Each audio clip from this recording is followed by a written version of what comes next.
Assalamualaikum warahmatullahi wabarakatuh. Saya, Marsha Ananda Dwita Valentina, dari kelompok 10, akan mempresentasikan makalah yang berjudul Prosedur dan Karakteristik Metode Ilmiah, Pondasi, Ontologi, Epistemologi, dan Aksiologi Ilmu. Baik, di sini saya akan menjelaskan mengenai karakteristik metode ilmiah. Metode ilmiah terpaku pada deskripsi subjek penelitian yang akurat. Selama pelaksanaan karakterisasi, para peneliti menemukan ciri-ciri penting yang terkait dengan subjek yang diteliti.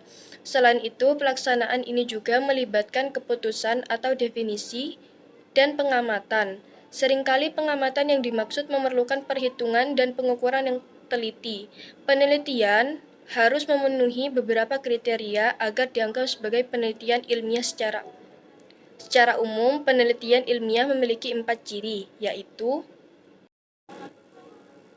yang pertama yaitu sistematik. Sistematik berarti bahwa penelitian harus disusun dilakukan secara berurutan, sesuai dengan standar dan pola yang benar, mulai dari yang sederhana hingga yang kompleks. Yang kedua yaitu logis. Maksudnya adalah penelitian dianggap benar jika dapat diterima secara logis dan berdasarkan bukti empirik.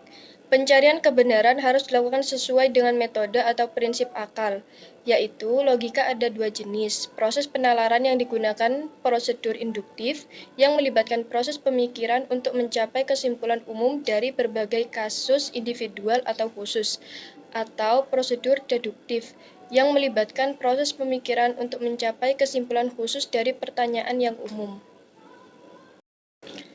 Yang ketiga yaitu empirik. Empirik ini berarti bahwa penelitian biasanya didasarkan pada fakta a posteriori, fakta dari kesan indera, atau pengalaman sehari-hari.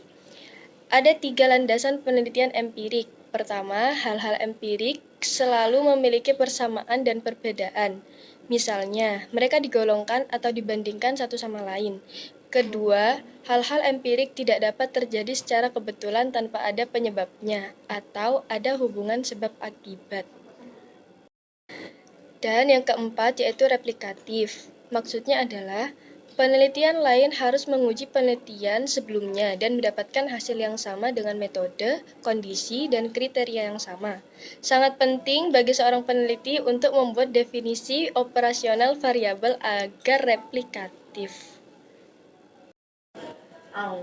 Dan materi yang kedua yang akan saya jelaskan yaitu tentang prosedur metode ilmiah. Dalam dunia ilmu, satu hal yang sangat penting adalah penelitian. Penelitian juga dikenal sebagai research, berasal dari 2 kata, yaitu re yang artinya kembali, dan search yang berarti mencari. Dan penjabarannya adalah upaya mendapatkan pengetahuan lebih lanjut dalam meneliti.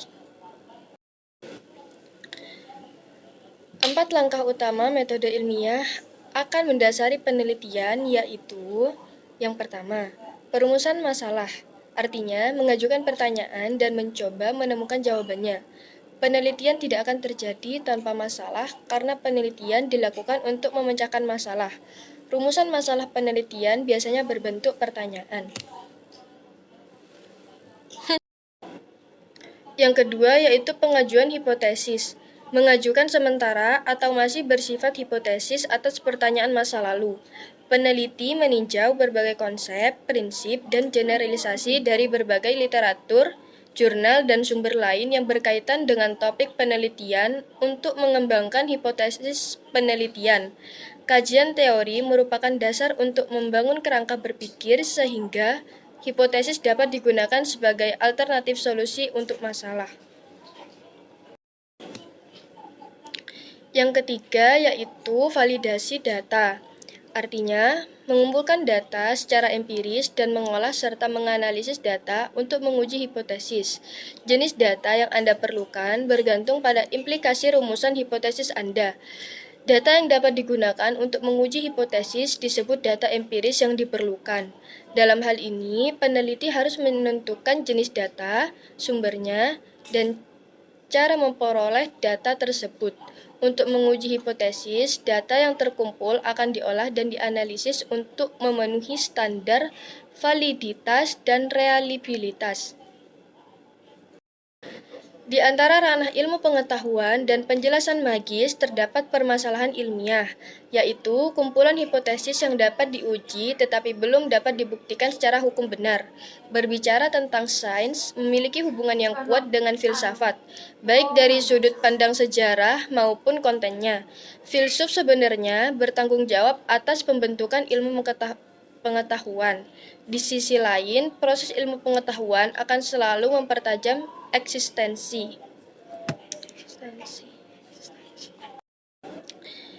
Di sisi lain, proses ilmu pengetahuan akan selalu mempertajam eksistensi filsafat.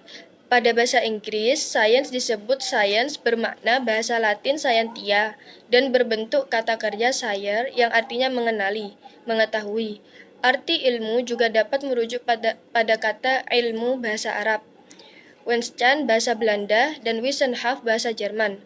Lianji menganjurkan definisi bahwa sains adalah serangkaian kegiatan penelitian yang bertujuan untuk menjelaskan suatu cara untuk mencapai pemahaman umum secara rasional dan empiris.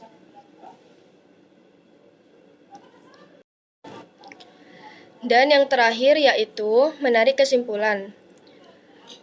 Yang akan dilakukan yaitu menentukan jawaban akhir dari setiap pertanyaan yang diajukan, atau menerima atau menolak hipotesis.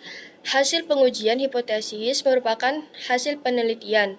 Temuan penelitian dibahas, disintesis, dan disimpulkan.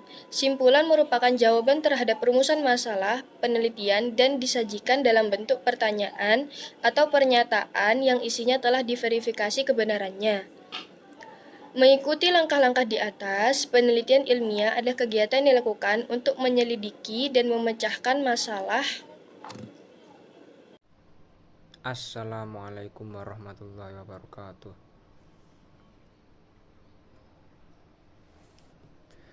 Baiklah, di sini saya izin melanjutkan presentasi dari Mbak Marsha. Sebelumnya perkenalkan, nama saya Hasbi Maulana Al-Fatanam. NIM terakhir 125. Nah, di sini saya akan menjelaskan tentang materi fondasi ontologi, epistemologi, dan aksiologi. Berikut ini penjelasan dari saya. Ya, untuk pembukaannya yaitu manusia selama ini sudah menggunakan dua cara untuk memahami dunia ini dalam kehidupan ini, yaitu dengan pengetahuan ilmiah atau ilmu pengetahuan dan penjelasan mitos.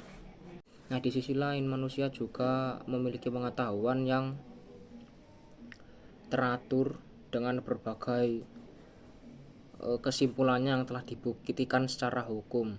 Namun sebagian besar manusia juga mengenal tentang berbagai pengetahuan misterius yang tidak akan mungkin bisa dibuktikan secara langsung untuk menjelaskan peristiwa-peristiwa tersebut yang telah terjadi. Nah, dalam ruang lingkup ilmu pengetahuan itu juga terkadang terdapat berbagai macam hipotesis atau kesimpulan yang dapat diuji namun belum bisa dibuktikan secara nyata atau benar. Filsafat sendiri sebenarnya juga bertanggung jawab dalam pembentukan ilmu pengetahuan. Nah, sedangkan ilmu sendiri itu terlahir dari kata ilmi atau ilmu dari bahasa Arab, kemudian ada Wissenschaft dari bahasa Belanda, dan yang terakhir ada Wissenschaft dari Jerman. Nah, kemudian juga ada beberapa ilmuwan yang mengangkat tentang masalah ini, yaitu yang pertama adalah ilmuwan bernama Liang Jie. pada tahun 1987, yang mana beliau ini memandang bahwa definisi sains atau ilmu yaitu serangkaian kegiatan penelitian yang bertujuan untuk menjelaskan suatu cara dalam mencapai pemahaman umum secara rasional dan empiris tentang dunia ini dalam berbagai aspeknya, dan secara keseluruhan tentang berbagai pengetahuan yang teratur dan menjelaskan berbagai fenomena yang ingin atau dapat dipahami manusia. Nah, kemudian ilmuwan filsafat berikutnya adalah Rom Hari, yang mana dia ini menulis salah satu buku tentang sains, dan isinya itu adalah kumpulan teori yang menjelaskan suatu pola yang teratur maupun tidak teratur dari fenomena yang dipelajari dengan cermat. Jadi saya akan menjelaskan tentang apa itu ontologi. Nah, di sini ontologi sendiri berasal dari Yunani ya. Dan ontologi sendiri adalah salah satu subjek penelitian yang mengutamakan segala sesuatu atau keberadaan segala sesuatu yang konkret. Untuk beberapa ilmuwan filsafat yang berada di aliran atau menganut aliran ontologi sendiri itu yang saya ingat ada 3, yaitu Plato, Thales, dan Aristoteles. Ontologi juga terdiri dari 2 kata, yaitu ontos yang mana itu berarti ke atas atau mengarah ke atas, dan yang kedua adalah logos, yaitu pengetahuan. Nah, menurut Kamus Besar Bahasa Indonesia sendiri, cabang ilmu filsafat itu mengacu pada masalah dasar kehidupan. Oleh karena itulah ontologi adalah salah satu bagian dalam filsafat yang sangat penting. Nah, filosofi di sini membahas tentang bagaimana adanya segala sesuatu dalam sistem hubungan yang teratur berdasarkan sebab dan akibat. Seperti misalnya ada manusia, alam, dan berbagai penyebab utama dalam suatu hubungan yang teratur dan selaras. Ontologi juga berarti ilmu atau teori tentang apa yang sebenarnya ada di sekitar kita. Nah, objektif ilmu pengetahuan dan keilmuan adalah dunia empiris yang ada di dunia yang dapat diamati oleh panca indera. Oleh karena itu, subjek studi sains pengalaman indrawi, dengan kata lain, ontologi adalah subdisiplin ilmu yang mana memahami esensinya dari segala sesuatu yang ada dan berwujud nyata, dan sepenuhnya berdasarkan argumen dari Runas yang menyatakan sekaligus menunjukkan bahwa ontologi adalah suatu teori keberadaan. Nah, jadi ontologi adalah cabang filsafat yang menganalisis tentang hakikat keberadaan. Ini tentu berkaitan dengan kategori mendasar dari realitas dan hubungan di antara mereka. Dasar ontologi adalah ilmu yang mempelajari tentang apapun yang ada di sekitar kita, yang menjadi pokok pembahasan ontologi itu sendiri. Selain itu, ontologi juga berupaya untuk menjawab segala pertanyaan seperti apa yang ada dan ya tadi hakikat keberadaan. Nah, selanjutnya adalah epistemologi. Layaknya ontologi, epistemologi termasuk dalam subsistem filsafat, yang mana menurut Kamus Besar Bahasa Indonesia, epistemologi didefinisikan sebagai cabang khusus dari filsafat yang mencakup konsep dasar dan batas-batasnya. Nah, epistemologi sendiri berasal dari kata Yunani, yaitu episteme yang berarti pengetahuan dan logos yang berarti ucapan, pemikiran, atau seni. Dan epistema yang berarti duduk, tempat, atau berjalan. Selain kata episteme, istilah genosis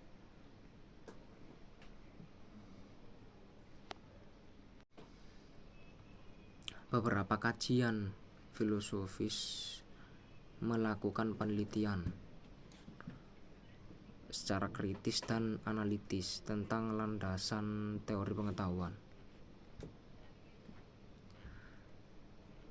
Selain itu, epistemologi terkadang disebut juga sebagai theory of knowledge atau teori tentang pengetahuan.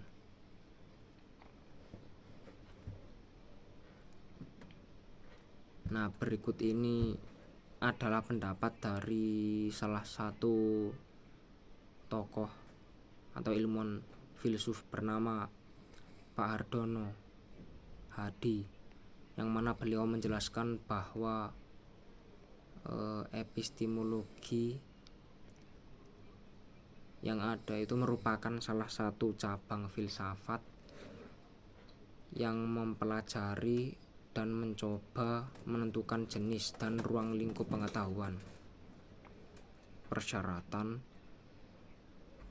landasan, dan tanggung jawab atas pernyataan terkait pengetahuan.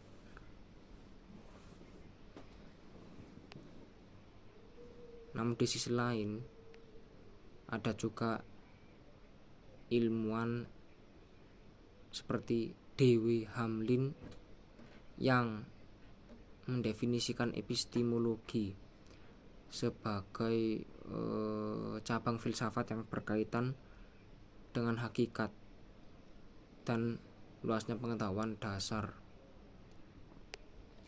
dan ruang lingkup secara umum. Nah, seseorang dapat mempercayai angka sebagai konfirmasi yang dimiliki seseorang dengan pengetahuan mereka sendiri.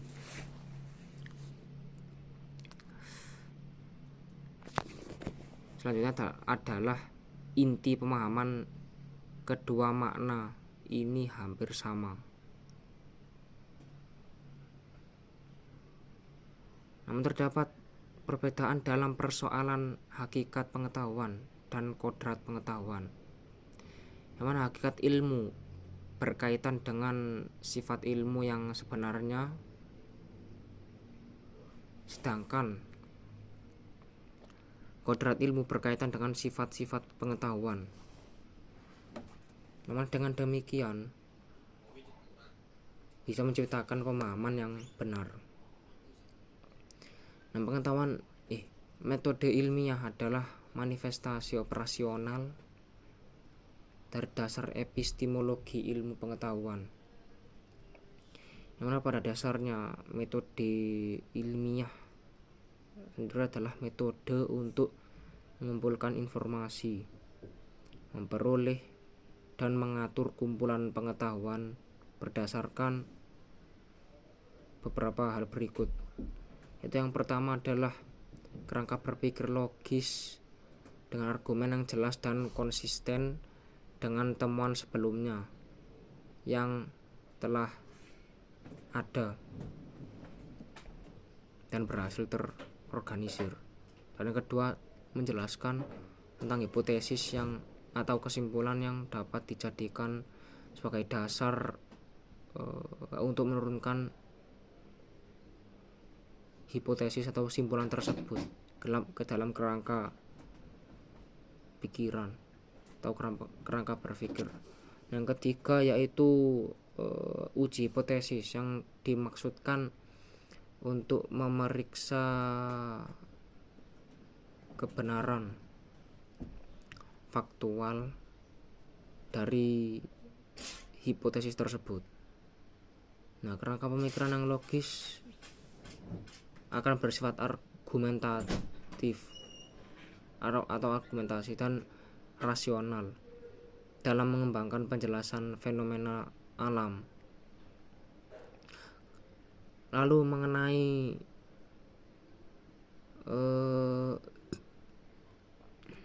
mengenai moralitas dalam proses aktivitas setiap ilmuwan terlibat. Upaya ilmiah harus dibuktikan untuk menemukan kebenaran serta dilaksanakan dengan penuh kejujuran dan tanpa kepentingan apapun dalam menentukan hak langsung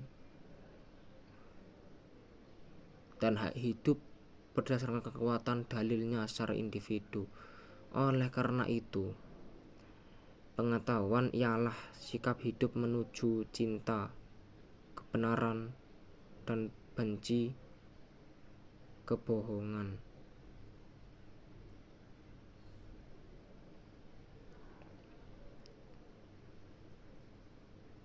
Nah, selanjutnya saya akan menjelaskan tentang aksiologi, yang mana ini adalah cabang filsafat yang memberi orientasi atau analisis bernilai hidup.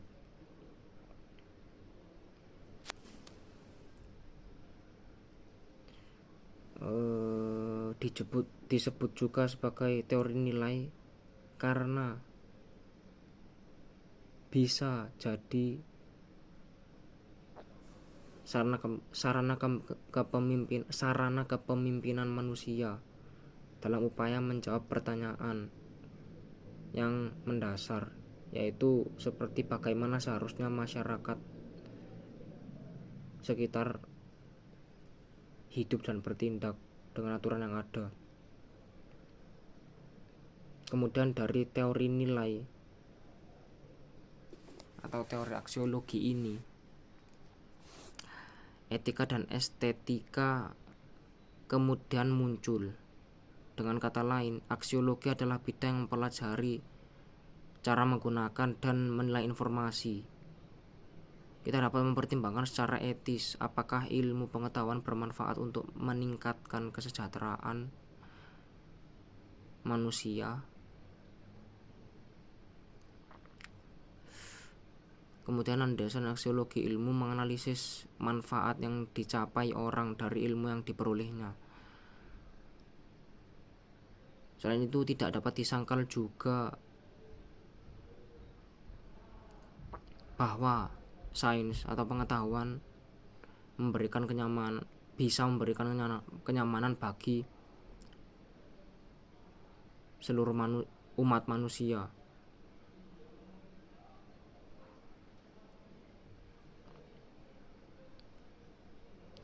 Nah, maka dari itu janganlah belajar bahwa kita dapat menggunakan atom sebagai sumber energi untuk keamanan orang.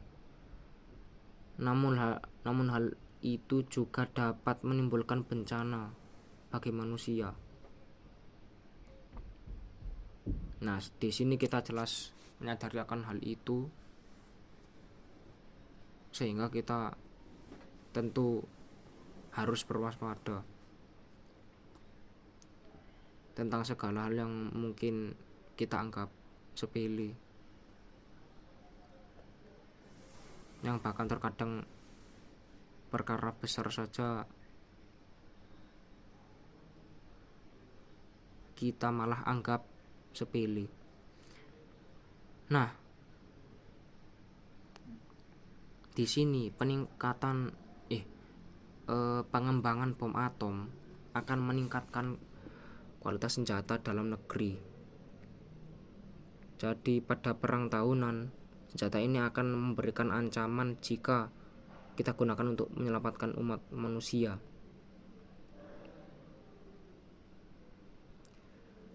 Tanpa merendahkan martabat dan harkat manusia atau mengubah sifat kemanusiaan, ilmu harus digunakan untuk kebaikan bersama.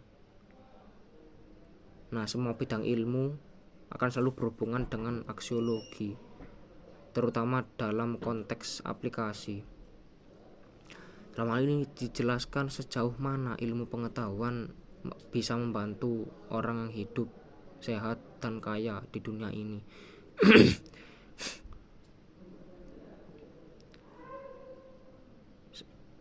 Semua orang akan mengikuti peraturan hukum alam dan belajar dari pengalaman mereka sendiri, pengalaman mereka masing-masing, dan terkadang juga dari pengalaman manusia lainnya. Nah, kebudayaan manusia menghasilkan pengetahuan dengan mengutamakan jumlah objektif dan mengabaikan kualitas subjektif yang berkaitan dengan keinginan pribadi. Akibatnya, karena itu orang yang berpengetahuan tidak dapat melakukannya secara egois.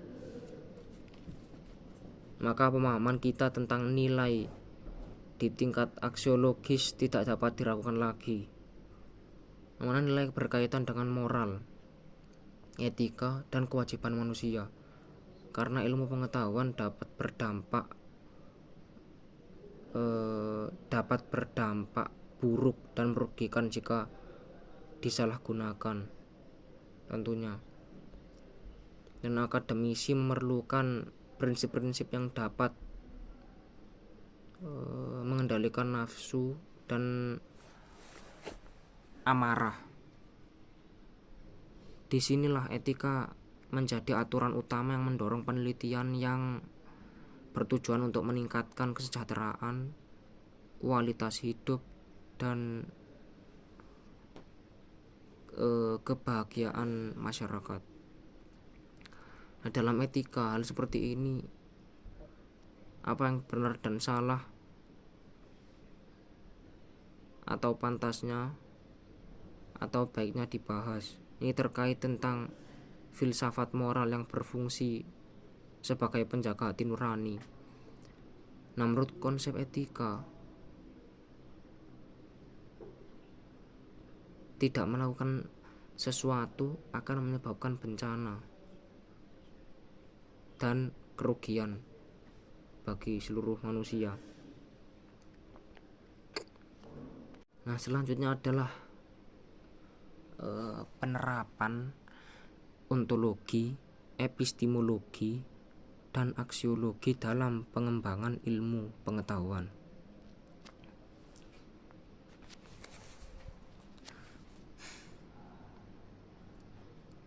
Nah, di sini ontologi, epistemologi, dan aksiologi adalah 3 komponen fundamental dalam filsafat yang diterapkan dalam pengembangan ilmu pengetahuan.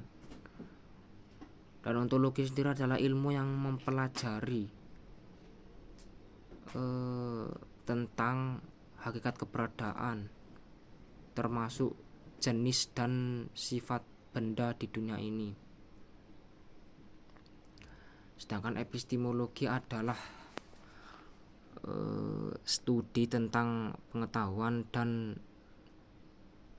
bagaimana cara memperolehnya, termasuk metode dan proses yang digunakan untuk memperoleh pengetahuan. Dan yang terakhir untuk aksiologi, yaitu ialah studi tentang nilai-nilai dan bagaimana kaitannya dengan pengetahuan, termasuk implikasi etika dan moral dari penelitian ilmiah. Nah, dalam perkembangan ilmu pengetahuan, ketiga komponen tersebut tentu sangat berkaitan dan saling berkaitan, sehingga tidak dapat dipisahkan antara satu dengan yang lainnya, satu sama lain. Nah, ontologi memberikan landasan untuk memahami hakikat objek yang dipelajari atau yang kita pelajari, sedangkan epistemologi itu memberikan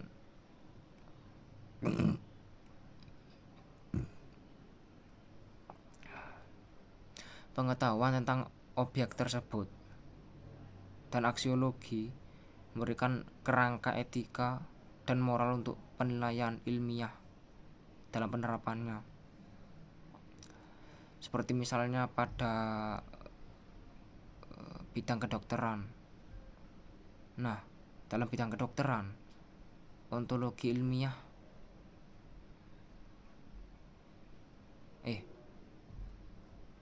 dalam bidang kedokteran, ontologi digunakan untuk memahami hakikat tubuh manusia dan berbagai sistem, cara gerak, sekaligus aturannya.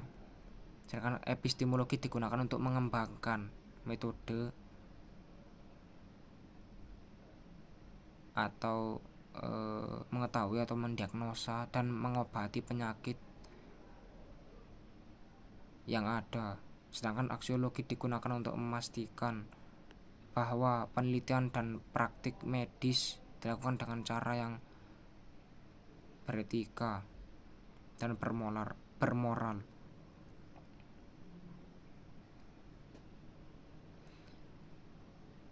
Selanjutnya, penerapan ontologi, epistemologi, dan aksiologi sangatlah penting untuk pengembangan ilmu pengetahuan, karena ketiga komponen ini membentuk fondasi yang saling memahami antara sifat dan pengetahuan tentang segala sesuatu.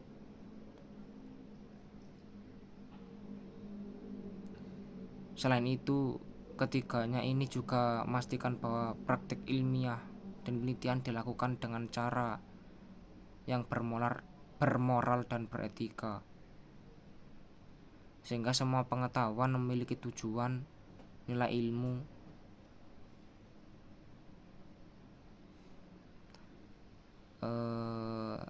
atau pengetahuan dan pengetahuan untuk menemukan dan mengetahui kebenaran. Karena tujuan pengetahuan sendiri adalah menemukan kebenaran. Nah, masalahnya adalah bahwa kebenaran selalu bertujuan untuk memperbaiki